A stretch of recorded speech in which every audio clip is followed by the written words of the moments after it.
Hello there. I'm glad the title of the video got your attention. For the past year, I've been a lone voice in the wilderness here, trying to tell people that Ephesians 2, 8, and 9 is not talking about salvation from hell. It's talking about salvation from paganism, salvation from estrangement from God, which if you look at the beginning of Ephesians chapter 2, that's what it's talking about. Paul is telling them they were dead in sins and trespasses. They were estranged from God. But it was the faithfulness of Jesus to the Father.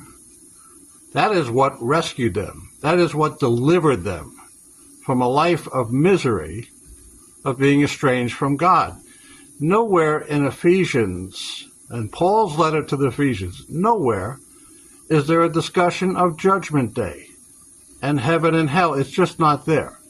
The context of Ephesians chapter 2 is about this life, not the next life. And I've been trying to make this point all year. I did a video last year called The New Testament's Most Misunderstood Passage. And it was 40 minutes long. I really should have made it much shorter. But I wanted to go through it in detail, and you're welcome to go have a look, too, if you doubt me about this. But I wanted to let you know there is a different consequence. There is another consequence if you believe that Ephesians 2:8 is talking about salvation from hell, which is that you subscribe to a doctrine called once saved, always saved. If you believe Ephesians 2, 8, and 9 is talking about salvation from hell and not salvation from a life of misery and horrors associated with paganism and estrangement from God, and some of us who spent a good deal of our lives estranged from God know just how miserable that could be. If you think that Ephesians 2:8 is actually talking about salvation from hell, then you must subscribe to a doctrine called once saved, always saved. Why?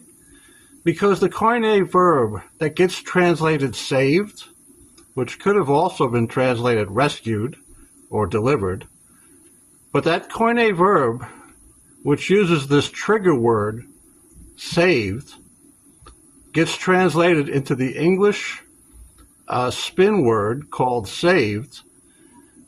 This word is constructed in the past participle, meaning it is a completed action. And Paul doesn't say, well, saved if, or saved if you do that, saved on this condition. No, it is a completed event, past participle. The action is finished. It's completed. So if you believe that Ephesians 2, 8, and 9 is talking about salvation from hell, then that salvation is a completed action, and nothing can uncomplete it. You subscribe to once saved, always saved.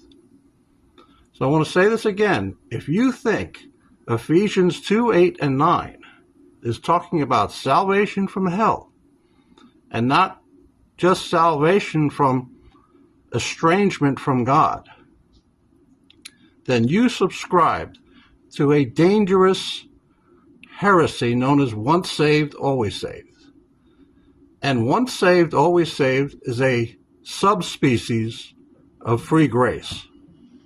And that is a species of easy believism, just like Calvinism. Okay. That is my 2 cents on this. I look forward to your feedback, your input. On my page, you don't get censored. Have a good day, everyone.